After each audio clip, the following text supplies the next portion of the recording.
আমরা অনেকে মনে করি যে ইরান ফিলিস্তিনকে মুক্ত করবে। আল কুদসের মুক্তি ইরানের মূল উদ্দেশ্য না। ইরানের মূল উদ্দেশ্য হলো মধ্যপ্রাচ্যে শিয়াদের যে ক্ষমতা এটা বৃদ্ধি করা, শিয়া অ্যাক্সিস বলে যেটাকে, এবং এটা সে করবে অ্যাট ইয়োর কস্ট। একটা কথা আছে গেম থিওরিতে, জিরো সাম গেম, যে তার শক্তি যত বাড়বে আপনার শক্তি তত কমবে। এটা বাস্তবতা। ইরানের সাথে ইসরায়েলের স্বার্থের দ্বন্দ্ব আছে, ইরানের সাথে আমেরিকার স্বার্থের দ্বন্দ্ব আছে, কিন্তু তার মানে কিন্তু ইরানের সাথে আপনারও দ্বন্দ্ব আছে। যে ইরান আজকে ফিলিস্তিনের মুক্তি করার জন্য বুলি আওড়াচ্ছে, তারাই আজকে সিরিয়াতে আহলুস সুন্নাহ ওয়াল জামাকে হত্যা করতেছে, তারাই আজকে আহওয়াজে আহলুস সুন্নাহ ওয়াল জামাকে হত্যা করতেছে, তারা ইরাকে আহলুস সুন্নাহ ওয়াল জামাকে হত্যা করছে, এখন নির্যাতন করতেছে। এটা হলো বাস্তবতা। ইরানের স্বার্থ আর আহলুস সুন্নাহ ওয়াল জামার স্বার্থ কখনোই এক না।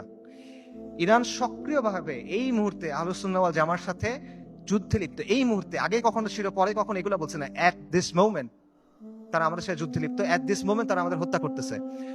আমেরিকা যখন আফগানিস্তানে আক্রমণ করছে, আমেরিকা যখন ইরাকে আক্রমণ করছে, ইরান তাদেরকে সহায়তা করছে। এটা তাদের মুখের কথা, এটা আমি বানায় বলতেছি না, আপনারা গিয়ে চেক করেন।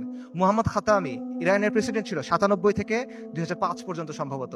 তার একটা বক্তব্য আছে যে তালিবানের বিরুদ্ধে আমরা আমেরিকাকে সাহায্য করছি, স্পষ্ট বক্তব্য আছে তাদের, এগুলো লুকোছাপার কিছু না। এবং সবচেয়ে বড় যে বিষয়টা, ইরানের ব্যাপারে সতর্ক হওয়ার সবচেয়ে বড় কারণ হলো যে তাদের সাথে আমাদের আকীদার দ্বন্দ্ব আছে, তাওহীদের ব্যাপারে দ্বন্দ্ব আছে। তারা আল্লাহর উলুহিয়াত, আল্লাহর রুবুবিয়াত, আল্লাহর সিফাতের ব্যাপারে শিরক করে।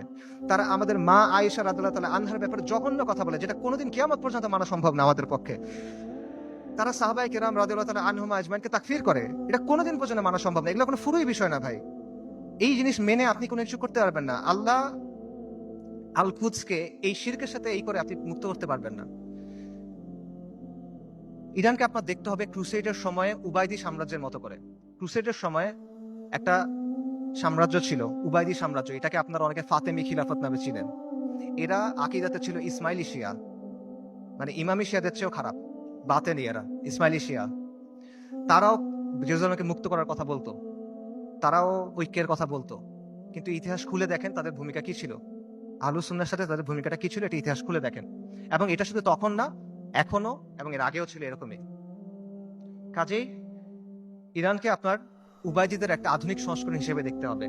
তবে credit where credit is due, ইরানের কিছু অর্জন আছে যেটা আমাদের নাই, এটা আপনার স্বীকার করতে হবে।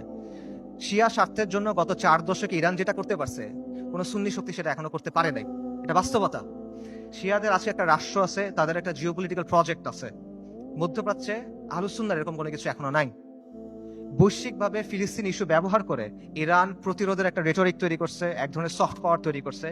এটা আমরা তৈরি করতে পারি নাই, এগুলো বাস্তবতা। এই ক্রেডিট তাকে আপনি দেন, এই অর্জন স্বীকার করেন, কোনো সমস্যা নাই।